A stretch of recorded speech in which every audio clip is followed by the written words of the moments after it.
नागपुर नाम के गांव में रामेश्वर नाम का एक ब्राह्मण अपनी माँ के साथ रहता था। वो दिन रात भगवान शिव की भक्ति किया करता था। शिव नाम का जाप सदैव उसके मुख पर रहता था। ओम नमः शिवाय, ओम नमः शिवाय, ओम नमः शिवाय। रामेश्वर बेटा, आज भी तूने मुझे नहीं उठाया। खुद ही उठकर घर के सारे काम कर लिए, खीर भी भोग लगा दी तूने तो। हाँ माँ, मैंने सोचा फटाफट से काम करके खीर बना लेता हूं। शिवजी भी खीर के इंतजार में बैठे होंगे। ये लो, भोग की खीर खाकर बताओ कैसी बनी है। रामेश्वर बेटा, इस खीर को तू बचपन से शिव जी को खिलाता आ रहा है। जब तेरे बापू जिंदा थे तब वो प्रसाद की खीर खिलाते थे और उनके जाने के बाद तूने ये नियम बना लिया। तेरी खीर बहुत ही स्वादिष्ट बनती है बेटे, और मुझे पता है भगवान शिव भी तेरे हाथों की खीर खाने के इंतजार में रहते होंगे। तभी तो मैं सुबह जल्दी उठकर सबसे पहले खीर ही बनाता हूँ, ताकि भगवान शिव को भोग लगा सकूं। रामेश्वर का नियम था रोजाना सुबह जल्दी उठकर घर के सारे काम निपटाना और फिर भगवान शिव के भोग के लिए खीर का प्रसाद बनाना। ये कार्य पहले उसके पिता करते थे और पिता के जाने के बाद शिव जी की सेवा और खीर भोग की पूरी जिम्मेदारी रामेश्वर ने उठा ली। रामेश्वर को विश्वास था कि भगवान शिव उसके द्वारा खिलाई गई खीर को रोजाना ही खाते हैं। इसी विश्वास पर वो रोजाना खीर का भोग लगाता था और अपने भक्त के द्वारा भोग लगाई गई खीर को कैलाश पर्वत पर विराजमान भगवान शिव बहुत चाव से खाते थे। स्वामी, क्या बात है, आपको तो आनंद ही आनंद है। आपके भक्त आपको प्रेम से इतने स्वादिष्ट व्यंजन खिलाते हैं और आपका भक्त रामेश्वर तो नियम के अनुसार आपको खीर का भोग लगाता है। लाइए, थोड़ी सी खीर मुझे भी दे दीजिए। रामेश्वर के हाथों की खीर बहुत ही स्वादिष्ट होती है। हाँ देवी पार्वती, रामेश्वर इतनी स्वादिष्ट खीर का भोग लगाता है कि मन प्रसन्न हो जाता है। तभी नंदी और समस्त शिवगण वहाँ जाते हैं। महादेव, ये लीजिए, हम भांग और धतूरा ले आए हैं। नंदी, अभी तो हम स्वादिष्ट खीर का आनंद ले रहे हैं। ऐसा करो, भांग और धतूरे को वहाँ छोटे पर्वत पर रख दो। हम कुछ समय के बाद उसे ग्रहण करेंगे। अरे नंदी महादेव तो हमारी ओर देख तक नहीं रहे। उनका सारा ध्यान तो रामेश्वर की बनाई हुई खीर पर है। ऐसे कब तक चलेगा नंदी? हाँ, मैं भी यही देख रहा हूँ। इतने प्रेम से हम भांग और धतूरा पीस कर लाए और महादेव ने हमें इसे रखने के लिए बोल दिया। अरे नहीं नहीं, ऐसी बात नहीं है। महादेव ने बोला है कि हम उसे वहां रख दें। वो कुछ देर बाद उसे ग्रहण करेंगे। महादेव रोजाना रामेश्वर की भोग लगाई हुई खीर को बहुत चाव से खाते हैं। नंदी, मैं तो कई बार सोचता हूँ कि रामेश्वर की खीर में ऐसा क्या है कि भोलेनाथ सबसे पहले उसकी भोग लगाई खीर को ही खाते हैं और फिर और किसी तरफ उनका ध्यान ही नहीं जाता। तभी तो हम भांग धतूरा लेकर आए और उन्होंने बिना देखे ही इसे रखने के लिए बोल दिया। हाँ, कह तो तुम ठीक रहे हो भैरव। महादेव को भांग धतूरा इतना प्रिय है, पर रामेश्वर की खीर से ज्यादा उन्हें इस समय कुछ भी प्रिय नहीं लग रहा। तो क्या किया जाए नंदी कि महादेव का ध्यान अपने भक्त रामेश्वर से हटकर हमारी ओर आ जाए? एक रास्ता है। नंदी ने सभी गणों के कान में कुछ कहा। उसके पश्चात सभी गण पृथ्वी लोक पर आ गए और सबने ब्राह्मण रूप ले लिया और सब लोग रामेश्वर के पास पहुँचे। रामेश्वर शिव जी को खीर का भोग लगाने के लिए बाजार से सामान खरीद रहा था। ब्राह्मण वेश में नंदी ने रामेश्वर से कहा, रामेश्वर, तुम हमें नहीं जानते, पर हम तुम्हें बहुत अच्छे से जानते हैं। तुम भगवान शिव के भक्त हो और रोजाना उन्हें खीर का भोग लगाते हो। हाँ ब्राह्मण देव, आप तो सब कुछ जानते हैं। हाँ रामेश्वर, हम सब जानते हैं, इसीलिए तो हम तुम्हारे पास आए हैं। हमें पता है कि तुम महादेव के परम भक्त हो, पर तुम्हें पता है महादेव अब रोजाना खीर खाकर ऊब गए हैं। इसलिए अब तुम कुछ दिनों के लिए खीर का भोग रोक दो। तुम एक काम क्यों नहीं करते? तुम महादेव को सप्ताह में एक दिन खीर का भोग लगाया करो, जिससे महादेव को और अधिक स्वाद आएगा। अब महादेव को इतने सारे भक्त पूजते हैं। महादेव भी तो इतने सारे भक्तों के द्वारा दिए भोग को ग्रहण करते हैं। उनका पेट बहुत भर जाता है। अगर तुम उनको सप्ताह में एक दिन खीर का भोग लगाओगे तो उन्हें तुम्हारी खीर का इंतजार रहेगा और वो और अधिक आनंद से खीर खाएंगे। क्यों, हम सही कह रहे हैं ना? ये तो आप ठीक कह रहे हैं ब्राह्मण देव। इस विषय में तो मैंने कभी सोचा ही नहीं। अब मैं एक काम करता हूँ, मैं सप्ताह में एक दिन ही भगवान को खीर का भोग लगाया करूंगा, ताकि वो और भी भक्तों का प्रसाद ग्रहण कर सकें और फिर उन्हें मेरी खीर का बेसब्री से इंतजार रहे। भोला भाला रामेश्वर शिवगणों की बातों में आ गया। शिवगण खुशी खुशी कैलाश वापस लौट आए। अब शिव जी रोजाना रामेश्वर की खीर का इंतजार करने लगे कि कब रामेश्वर उन्हें भोग लगाए और कब वो खीर का भोग खाए। पर कुछ दिनों तक रामेश्वर ने खीर का भोग बनाया ही नहीं, तो शिव जी को खीर कहाँ से मिलती। अब सप्ताह में एक दिन रामेश्वर ने खीर का भोग लगा दिया तो शिव जी ने खीर खा ली। फिर उसके बाद कुछ दिन और खीर नहीं मिली तो भगवान शिव सोच में पड़ गए। उन्होंने अपने नेत्र बंद किए और उन्हें सारी सच्चाई पता लग गई और भगवान शिव को गुस्सा आ गया।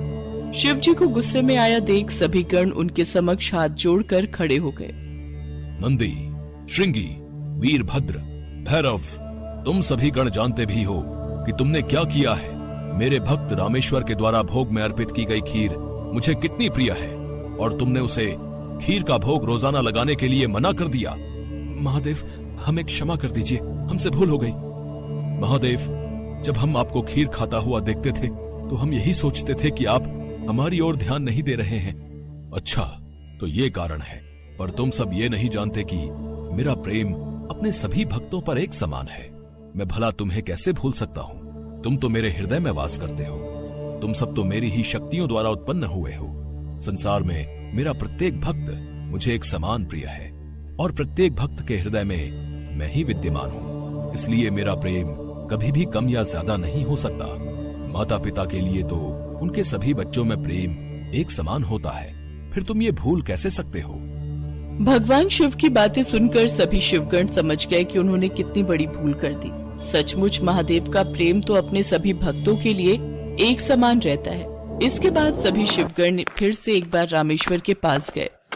रामेश्वर, हमें भगवान शिव का संदेशा आया है।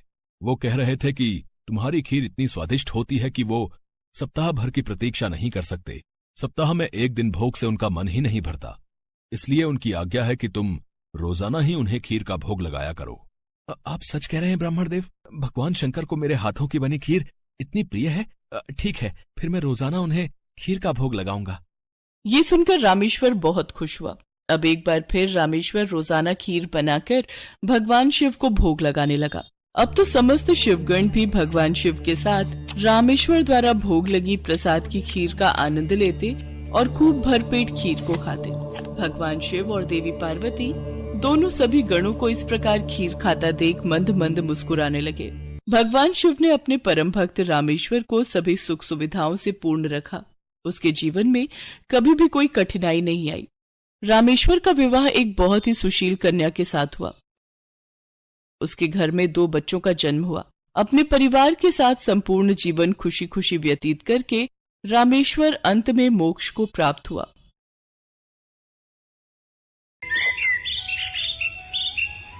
माँ पार्वती ने भगवान शिव से एक प्रश्न पूछा, जिसके बाद भोलेनाथ ने एक कथा सुनाई और अमर हो गया कबूतर का जोड़ा। उसी अमर कथा से जुड़ी है ये पौराणिक कथा। एक बार नारद मुनि कैलाश पर्वत पर भगवान शिव से मिलने पहुँचे।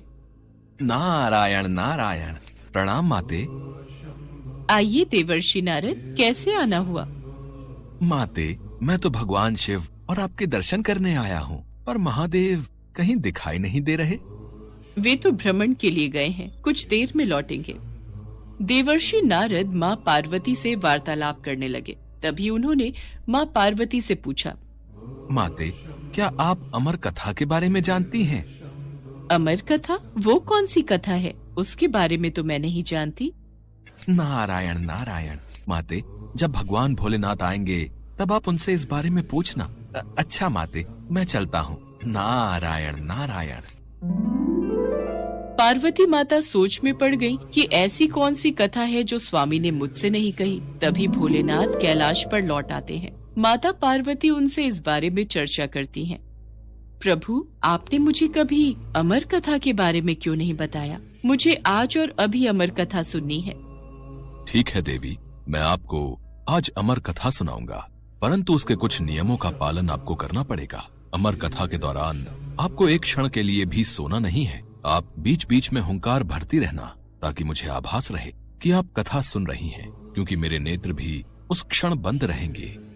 ठीक है स्वामी, मैं ऐसा ही करूंगी।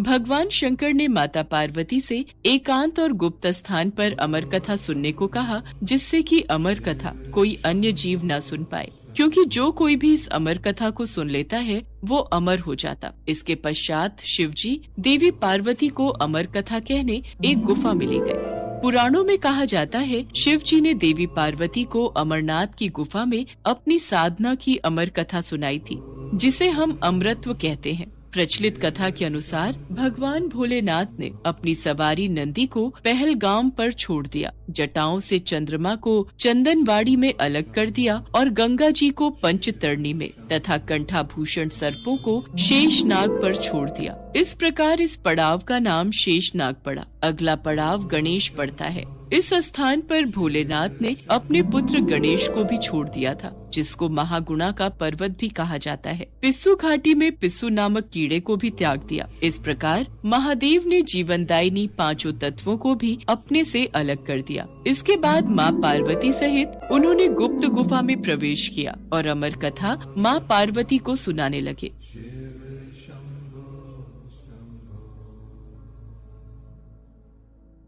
पर कथा सुनते सुनते देवी पार्वती को नींद आ गई और वो सो गईं, जिसका शिव जी को पता नहीं चला। भगवान शिव अमर होने की कथा सुनाते रहे। उस समय 2 सफेद कबूतर शिव जी से कथा सुन रहे थे और बीच बीच में गूं गूं की आवाज निकाल रहे थे। शिव जी को लगा कि माता पार्वती कथा सुन रही हैं और बीच बीच में हुंकार भर रही हैं। इस तरह दोनों कबूतरों ने अमर होने की पूरी कथा सुन ली थी। कथा समाप्त होने पर शिव जी का ध्यान देवी पार्वती की ओर गया, जो सो रही थी। अरे, देवी पार्वती तो गहरी निद्रा में है, तो फिर ये हुंकार कौन भर रहा था? अचानक महादेव की दृष्टि अमर कथा को सुनते उन कबूतरों पर पड़ी तो वे क्रोधित हो गए और उन्हें मारने के लिए आगे बढ़े। मेरे क्रोध से तुम दोनों को कोई नहीं बचा सकता। तुम्हें इसका दंड अवश्य मिलेगा। हे प्रभु, हमें क्षमा कीजिए। हमने अनजाने में ही भूल की, पर हमने आपसे अमर होने की कथा सुनी है। यदि आप हमें मार देंगे तो अमर होने की ये कथा झूठी हो जाएगी। इस पर भगवान शिव का क्रोध शांत हो गया। प्रभु, इन दोनों का इसमें कोई दोष नहीं। मैं गहरी निद्रा में सो गई थी। मैंने आपके आदेश का पालन नहीं किया, इसलिए इन दोनों को क्षमा कर दीजिए। भगवान शिव जानते थे कि अनजाने ही सही पर कबूतरों ने अमर कथा को सुन लिया था, इसलिए वे दोनों अमर हो चुके हैं। इस पर महादेव ने कबूतरों को जीवित छोड़ दिया। भगवान शिव के आशीर्वाद से वो कबूतर का जोड़ा अजर अमर हो गया। कहते हैं आज भी इन दोनों कबूतरों का दर्शन भक्तों को इस गुफा में प्राप्त होता है और तब से ये गुफा अमर कथा की साक्षी हो गई व इसका नाम अमरनाथ गुफा के नाम से प्रसिद्ध हो गया।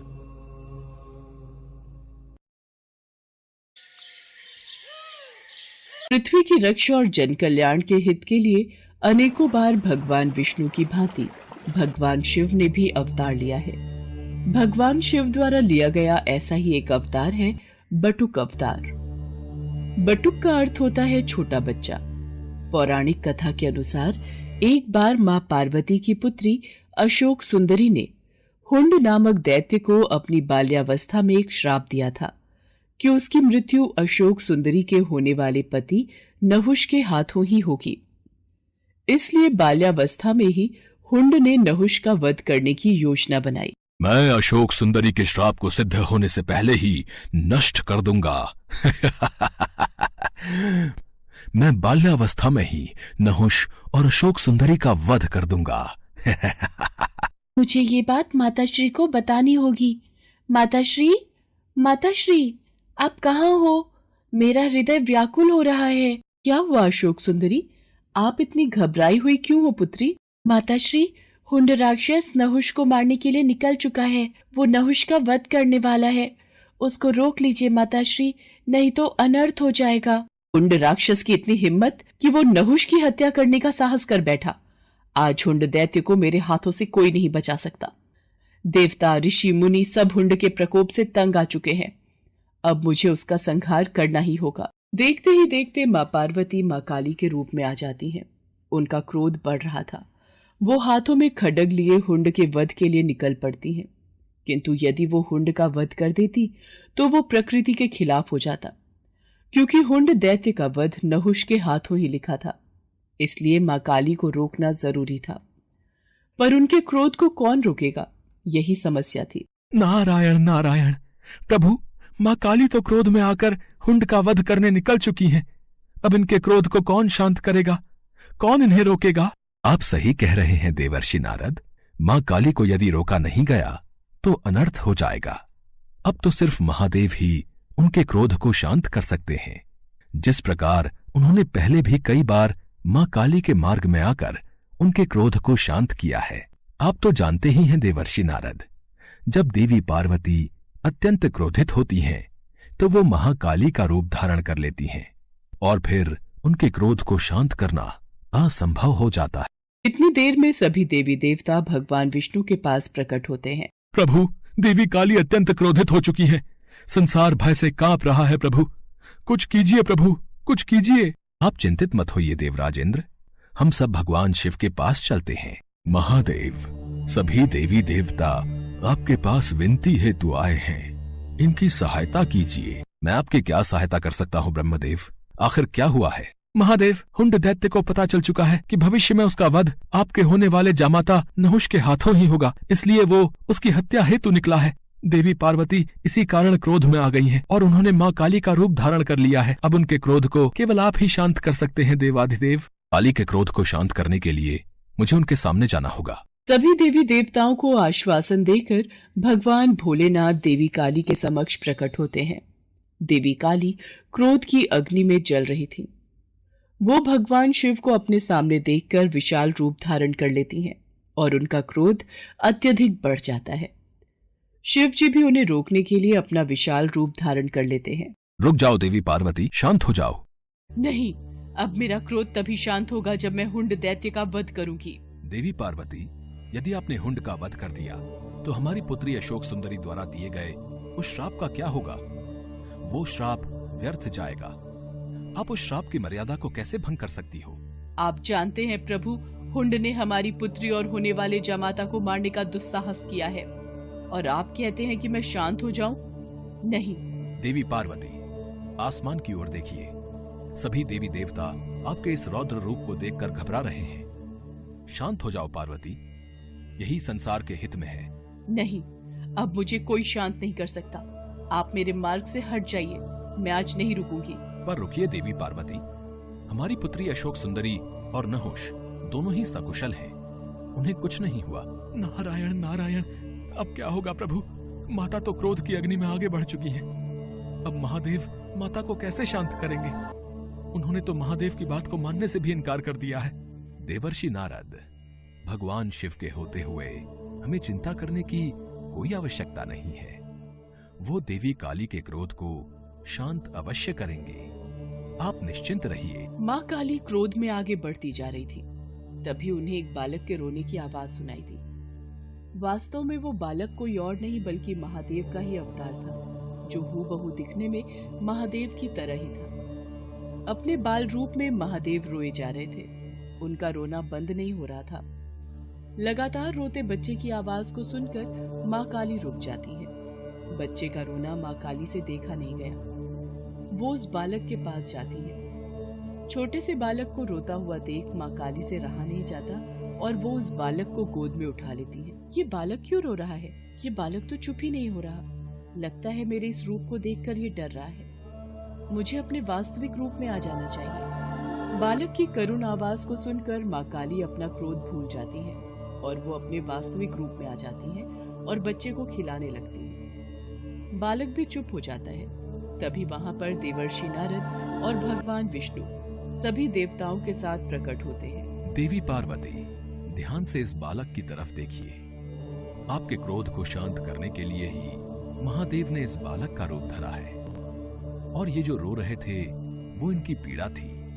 ये जानते थे कि आप इस समय अत्यंत दुखी हैं और आपने अपने क्रोध को और आपने अपने दुख को क्रोध में परिवर्तित कर लिया है और क्रोध विनाशकारी होता है। ये तो आपको परिचित है देवी पार्वती, इसलिए आपके क्रोध को शांत करने के लिए ही महादेव ने इस बालक का रूप धरा था। आज ये सिद्ध हो गया कि अत्यंत क्रोध को अत्यंत प्रेम भाव से ही शांत किया जा सकता है। महादेव, आज से आपके इस बाल रूप को बटुक अवतार के रूप में जाना जाएगा। सभी देवी देवता भगवान शिव और माता पार्वती पर फूलों की वर्षा करने लगे। उस दिन से भगवान शिव के बटुक अवतार को भक्तगण पूजने लगे। शिवपुर गांव में एक बहुत ही पुराना पेड़ था जिस पर एक कौवा और कोयल दोनों रहते थे। एक बार दूसरे गांव से आए दो युवक उस पेड़ के नीचे आकर बैठ गए। कोयल अपनी मधुर आवाज में गाने लगी। वाह, कितनी मधुर आवाज है इस कोयल की। इसके गाने ने तो मानो हमारी सारी थकान पल भर में ही गायब कर दी। कितना आनंद आ रहा है इसका गीत सुनकर। ऐसा लग रहा है ये सारा दिन ऐसे ही गाती रहे और हम इसके मधुर गीतों में खोए रहें। कुछ देर गाने के बाद कोयल चुप हो जाती है। तभी कौवा काए काए करना शुरू कर देता है। इस कौवे ने तो सारा मजा ही किरकिरा कर दिया। कौवे की कर्कश आवाज सुनकर उन दोनों राहगीरों ने पेड़ पर पत्थर मारना शुरू कर दिया। कौवा डर कर वहां से भाग गया। कुछ देर बाद जब वो दोनों वहां से चले गए तब कौवा आकर उस पेड़ पर वापस बैठ गया। कौवा रोते हुए कोयल से कहने लगा, भगवान ने मेरे साथ बड़ा ही अन्याय किया है। ऐसा क्यों कहते हो? तुम्हारे साथ कौन सा अन्याय हुआ है? देखो ना बहन, एक तो भगवान ने मुझे इतना काला रंग दे दिया और ऊपर से आवाज भी कर्कश वाली दे दी। जहां भी बैठकर कुछ बोलना चाहूं तो लोग आवाज सुनकर पत्थर मारने लगते हैं। और एक तुम हो, भले ही तुम्हारा रंग काला हो लेकिन बोली इतनी मीठी है कि तुम्हें सभी सुनना चाहते हैं। तुम्हें कोई नहीं भगाता। यही तो विधाता का खेल है मेरे भाई। वो जिसे जैसा बनाता है उसे वैसे ही स्वीकार करना पड़ता है। तुम मुझे कोई ऐसा उपाय बताओ जिससे कि मेरी भी तुम्हारी तरह मधुर आवाज हो जाए। ये तो कोई नहीं कर सकता कि तुम्हें कोयल बना दे, सिवाय उस शिवजी भगवान के। विधि विधान को बदलने की क्षमता तो केवल शिवजी के ही पास है। एक वही है जो ब्रह्मा जी के लेख में परिवर्तन कर सकते हैं। अगर तुम कैलाश जाकर शिवजी से प्रार्थना करो तो वो तुम्हारी सहायता जरूर करेंगे। कौवा वहां से उड़कर 2 दिन का सफर तय करके कैलाश शिवजी के पास पहुंच जाता है। प्रणाम प्रभु। कागराज, आज कैलाश किस कारणवश आना हुआ? इसके बाद कौवे ने अपनी सारी व्यथा शिवजी को सुना दी। उसकी कहानी सुनने के बाद शिवजी बोले, हे कागराज, तुम इतने दुखी ना हो। तुम जैसा चाहते हो मैं तुम्हें वैसा बना दूंगा, किंतु मैं चाहता हूँ कि कोयल बनने से पहले तुम एक बार कोयल से जाकर पूछ लो कि वो कितनी सुखी है। शिवजी की बात सुनकर कौवा कोयल के पास जा पहुंचा और उसको अपनी और शिवजी के बीच हुई सारी बात बता दी। फिर कोयल उससे कहने लगी, भैया, मेरी आवाज भले ही मीठी है पर रंग काला है। अंधेरे में मैं दिखाई नहीं देती। मुझसे अच्छी जिंदगी तो हंस की है जो कितना सफेद है। सभी देखना चाहते हैं उसे। सारा दिन सरोवर में रहता है, कितना सुंदर लगता है। हर कोई उसे देखना चाहता है। कोयल की बातें सुनकर कौवे का मन बदल गया और वो फिर शिवजी के पास पहुंचा। प्रभु, अब मुझे कोयल नहीं बनना। वो तो अपनी जिंदगी से खुश नहीं है, किंतु हंस जरूर अपनी जिंदगी से खुश होगा।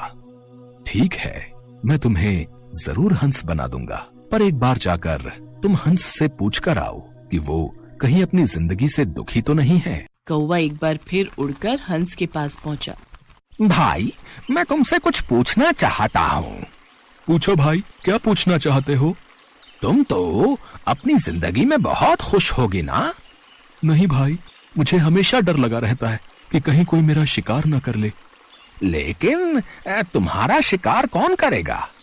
आजकल हर कोई पानी में रहने वाले पशु पक्षियों को मारकर खा लेते हैं। मुझे तो हर समय यही डर लगा रहता है कि कहीं कोई मुझे मार न दे। यही मेरी जिंदगी है। सच कहूं तो जिंदगी तो तोते की अच्छी होती है, हरा हरा रंग और लाल लाल चोंच। हंस की बात सुनकर कौवा तोता बनने की ख्वाहिश पाल लेता है और वो शिवजी के पास जाकर कहता है, प्रभु, मुझे तोता बना दीजिए। कागराज, तुम एक बार तोते से जाकर पूछो कि कहीं उसको भी अपनी जिंदगी से कोई शिकायत तो नहीं है। उसके बाद कौवा तोते के पास चला जाता है और उससे पूछता है, दोस्त, तुम तो अपनी जिंदगी में बहुत खुश हो गए। तुम्हें कोई शिकायत नहीं होगी। तुम अपनी इस चोंच से स्वादिष्ट खाना खाते हो। हरा हरा सा खूबसूरत रंग है तुम्हारा। लाल लाल सुंदर सुंदर चोंच है तुम्हारी। देखने में कितने सुंदर हो। सब लोग तुम्हें मिट्ठू कहकर बुलाते हैं। दोस्त, मेरी सुंदरता ही तो मेरी जान का कारण है। मुझे हमेशा डर सताता रहता है कि कहीं कोई मुझे पकड़कर पिंजरे में ना बंद कर दे, मेरी आजादी ना छीन ले।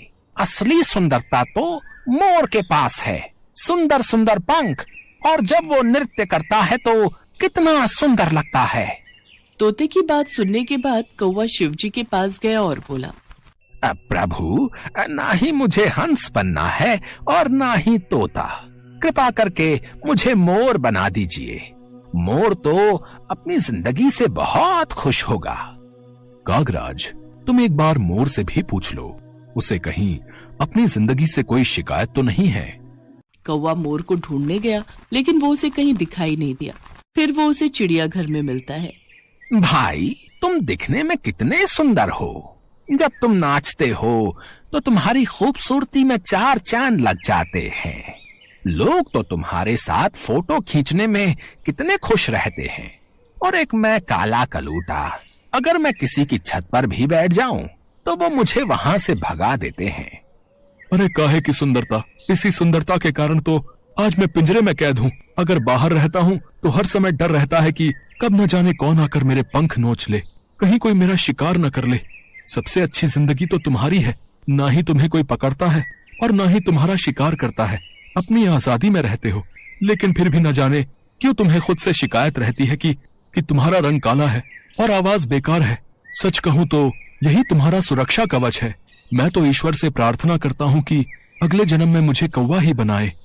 मोर की बातों को सुनकर अब कौवे को समझ में आ चुका था कि ईश्वर वही करता है जो तुम्हारे लिए अच्छा होता है, ना कि वो जो तुम्हें पसंद हो। ये सोचकर कौवा फिर शिवजी के पास पहुंचा और कहने लगा, प्रभु, मुझे ना तो तोता बनना है, न कोयल, न हंस और न मोर। मैं जैसा हूँ मैं वैसा ही ठीक हूँ प्रभु। शिवजी उसकी बातें सुनकर हंसते हैं और कहते हैं, कागराज, यही तो मैं तुम्हें समझाना चाहता था। हमें किसी से खुद की तुलना नहीं करनी चाहिए, क्योंकि वो हमेशा दुख का कारण ही बनती है और हर कोई अपने आप में श्रेष्ठ है। अब कौवे को सारी बात समझ आ चुकी थी। वो शिवजी से आज्ञा लेकर खुशी खुशी वापस कोयल के पास लौट जाता है। भगवान शिव को ये बात पता नहीं थी कि उनका एक पुत्र है जिसका निर्माण माता पार्वती ने किया है। भगवान शिव माता पार्वती से मिलने आने वाले होते हैं। ये खबर सुनकर माता पार्वती स्नान करने चली जाती हैं, लेकिन उस समय कोई गुण उपस्थित न होने के कारण वो गणेश को बाहर पहरेदारी के लिए खड़ा करके जाती हैं कि कोई अन्य अंदर प्रवेश न कर सके। इसके पश्चात भगवान शिव वहां पहुंचते हैं और अपनी गुफा में जाने का प्रयास करते हैं।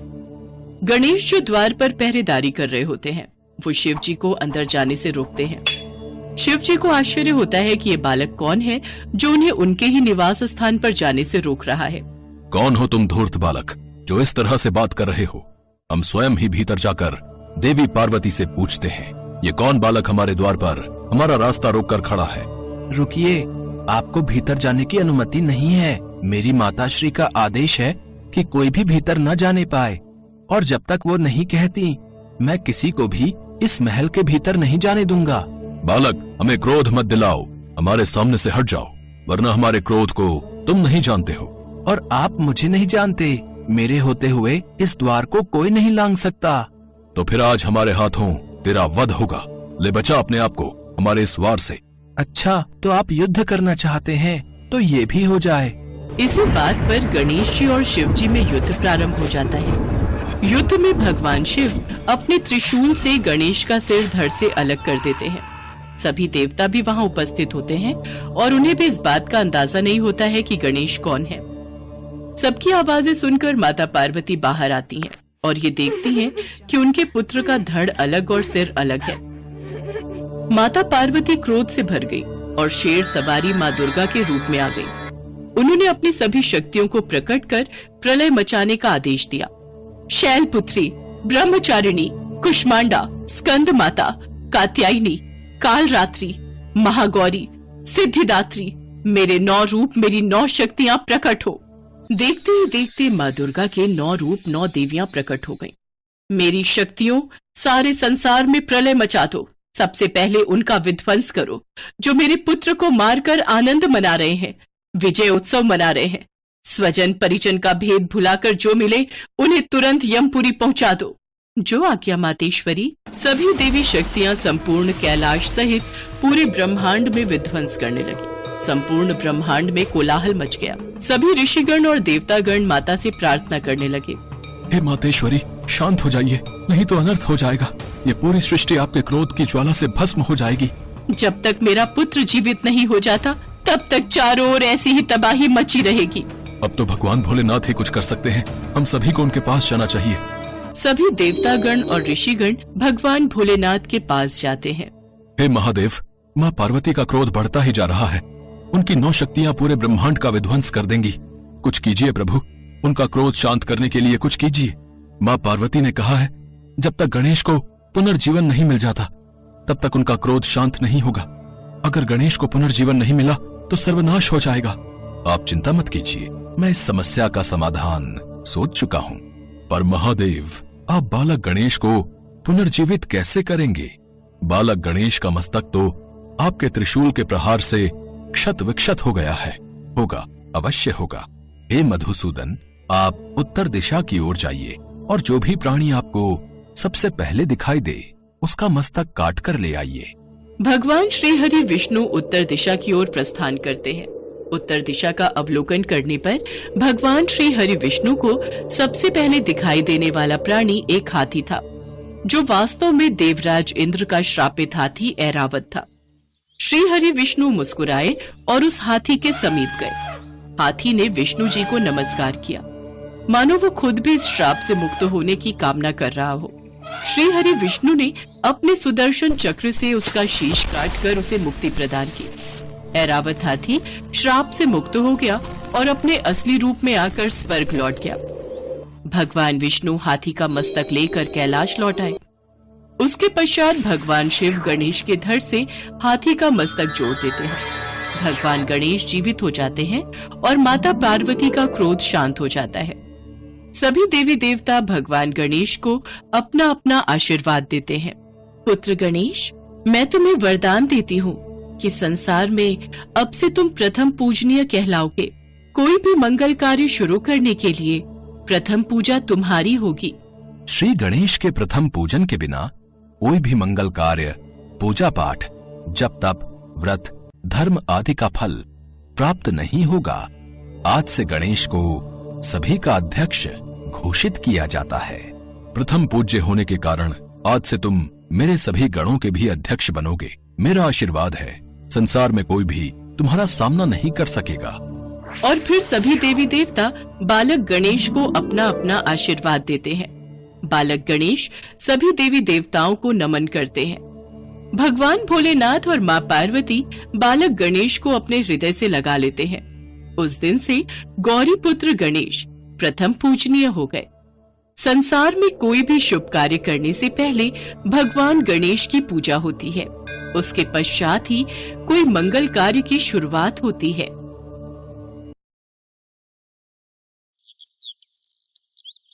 एक बार माँ पार्वती कैलाश पर भ्रमण कर रही थी। तभी उनकी नजर पृथ्वी लोक पर पड़ी। सेठ जी, ये माल गाड़ी में से उतार दिया है।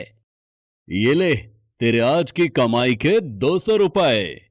पूरा दिन मेहनत करके सिर्फ ये 200 रुपए ही कमाई हुई है। अब इसमें से 50 रुपए दूध के, 50 रुपए सब्जी के, बाकी बचे 100 रुपए जो पूरे 3 दिन चलाने हैं। ये हो गए पूरे 50,000 रुपए। इन्हें तिजोरी में रख देता हूँ। नहीं भैया, ये बहुत महंगी साड़ी है, कोई सस्ती सी दिखा दो। हाँ, ये 150 रुपए वाली ठीक है। भैया, ये तीनों साड़ी पैक कर दो। ये लो 5,000 रुपए। माँ पार्वती गरीब और अमीर दोनों को देख रही थी। आखिर जिसे जो चाहिए उसे मिलता नहीं, और जिसके पास पहले से हो उसे और मिल जाता है। इस प्रश्न का उत्तर तो महादेव ही दे सकते हैं। धरती का ये नजारा देखकर माँ पार्वती भगवान शंकर के पास जाती है। महादेव, मैंने देखा है कि धरती पर जो व्यक्ति पहले से ही गरीब और दुखी है उसे और ज्यादा दुख मिलता है, और जो सुख में है आप उसे दुख नहीं देते। ऐसा क्यों? भगवान, ये आपकी कौन सी लीला है? देवी पार्वती, इस बात का उत्तर जानने के लिए आपको हमारे साथ धरती पर चलकर वहां के प्राणियों का हाल चाल जानना होगा। वहीं इस प्रश्न का उत्तर आपको प्राप्त होगा।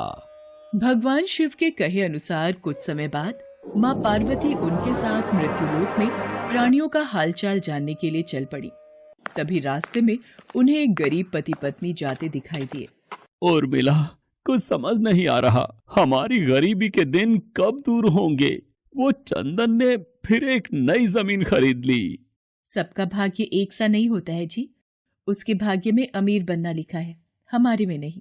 भगवान की इच्छा होगी तो हम भी अमीर बन जाएंगे। पता नहीं कौन से पिछले जन्मों के कर्मों की सजा भुगतनी पड़ रही है।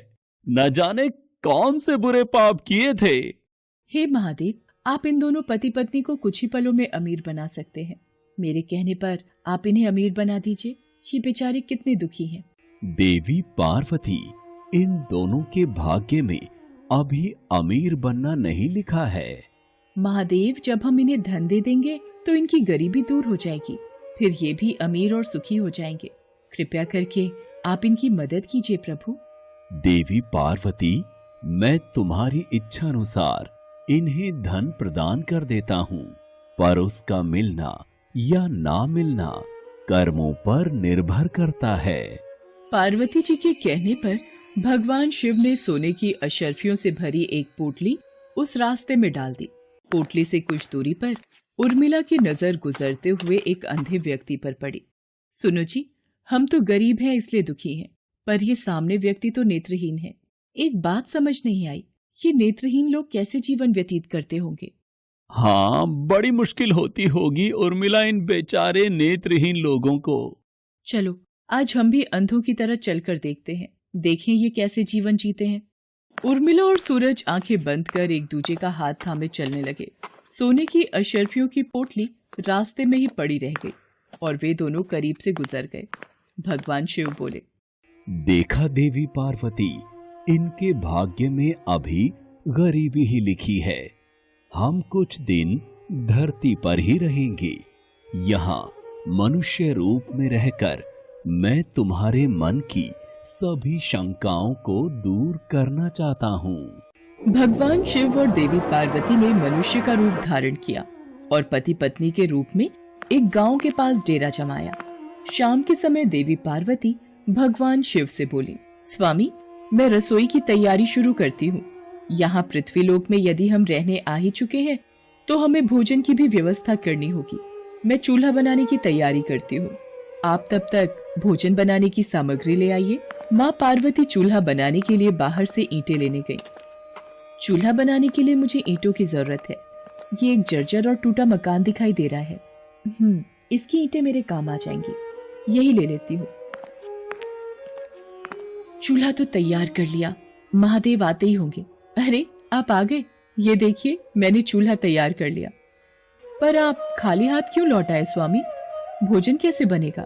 देवी पार्वती, अब सामग्री की कोई आवश्यकता नहीं है, क्योंकि जिस प्रश्न का उत्तर ढूंढने के लिए आप आई थी वो आपको स्वयं मिल गया।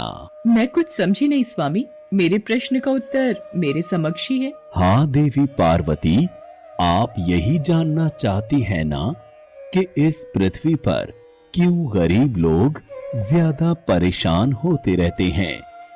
अच्छा ये बताइए, आप इस चूल्हे को बनाने के लिए ईंटें कहाँ से लेकर आई हो? प्रभु, इस गांव में बहुत से ऐसे घर भी हैं जिनका रखरखाव सही ढंग से नहीं हो रहा है। उन पुराने घरों की जर्जर हो चुकी दीवारों में से मैं ईंटें निकाल कर ले आई। इसका मतलब जो घर पहले से खराब थे आपने उन्हें और खराब कर दिया, जबकि आप मजबूत घरों की दीवारों से भी तो ईंटें ला सकती थी। प्रभु, जो घर अच्छे और सुंदर दिख रहे थे उस घर के लोगों ने अपने घरों का रखरखाव बहुत अच्छी तरह किया है। ऐसे में उन सुंदर घरों को बिगाड़ना मुझे उचित नहीं लगा। देवी पार्वती, कुछ दिन पहले पूछे आपके प्रश्न का उत्तर भी यही है।